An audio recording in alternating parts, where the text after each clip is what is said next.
Hey Nikki, how's it going? Good, Brandon. How are you? Doing well. I'm glad to be here recording, and I'm glad to have feeling of the confident in. Hi, let's record. Words. We're playing Cinderella Phenomenon, and gosh, this is a sweet little game, isn't it? I just like it. It is. I'm excited to see how this all unravels. I know. I know I say that like every few episodes, but there's just like so much to the story than we thought going into it, so it's pretty cool. Right. Well, and a little bit behind the scenes, so we're recording this on a different computer, so I played through the game to get back to where we were, and there's so much to this game. Like, I just like all the little paths we haven't taken, and like how much dialogue is Yeah. in this game is pretty crazy. Yeah. But on that note, let's do the dang thing.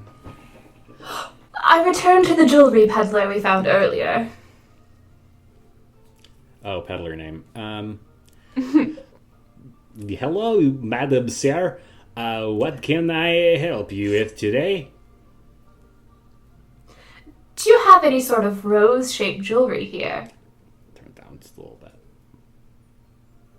The man refers me to a box full of many different rose-shaped earrings. He then shows me necklaces, and I realize belatedly that it is as if I am searching for something for Miss Karma, not Claude. My eyes scan the glass nearly in defeat before a little rose catches my attention in the back of the display window. It has a chain connected to it, but doesn't seem long enough to be a necklace. What's that one? Oh, that's a simple rose pendant, madam. It comes with a chain, but it can also be pinned to... Oh, shit. It pins something On the chest. on the chest. The man takes it out of the display case so I can look at it. Ooh. Ooh, pretty, pretty. This is fancy, but not completely flashy. I feel a little click as I press my fingers to the pendant, and I realize that it can also open. Ooh. Oh, yes. You can put something in small inside of it. Like your weed, man. This is perfect. I look at the price tag, and after making sure that it is not too expensive, I pay the shopkeeper. Waltz pays him the additional fee, and then we walk back toward the margin together. I feel like that worked out well. Yeah, I do. It's good. When we return to the margin, I go to my room to tuck the locket into a drawer before I head to the tavern to finish the rest of my chores. Just as I expected, Claude is not downstairs today either. Jurian and Garland have taken to training with each other because they love each other, though they seem agitated that Claude is not helping them. At the end of the day, I hurry to my room where I write a few words on a piece of paper that I put into the locket. Are those few words I love you? A normal rose would have withered, so I offer this one instead in heartfelt thanks. Aw. Oh, that's pretty. Yeah, it was. I hold the locket tightly in my hand and start toward Claude's room. I swan to John, if there's another girl in Claude's room right now, I'm a freak I'll out. freak out. But the rose does match his tattoo on his chest. It does. Oh, no. What? No! That I may have hit been... back. Eh. Why is my heart beating so fast? I'm just giving him a gift. I pause at Claude's door, remembering the last time I entered his room. I'm sure it's okay if I just go in. Wait, but Oh no. wasn't that what happened last time? Like, it was bad? I don't know. I open up the door to Claude's room, which is thankfully not locked, and step inside. I guess it wasn't bad. It's just that we caught him changing and, like, agreed we shouldn't have barged in. Yeah. Claude is sitting motionless in front of his mirror, shoulders slumped as he stares at his reflection.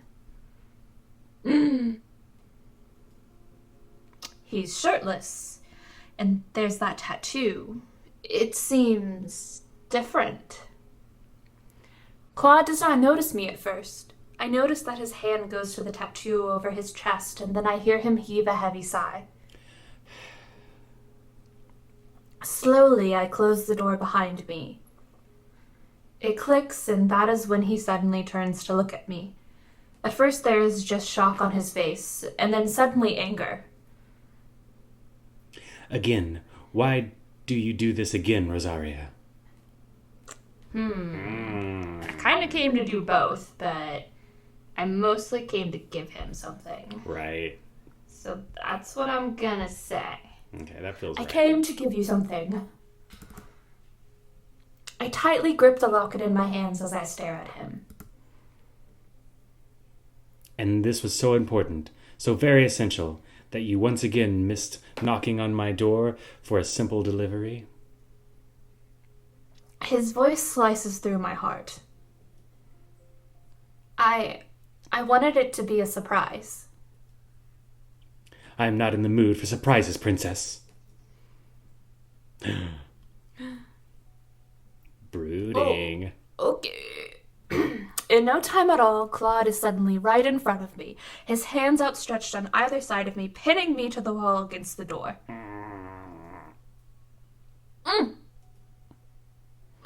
His face is so close, his expression so fierce that I cannot even bring myself to think of a way out.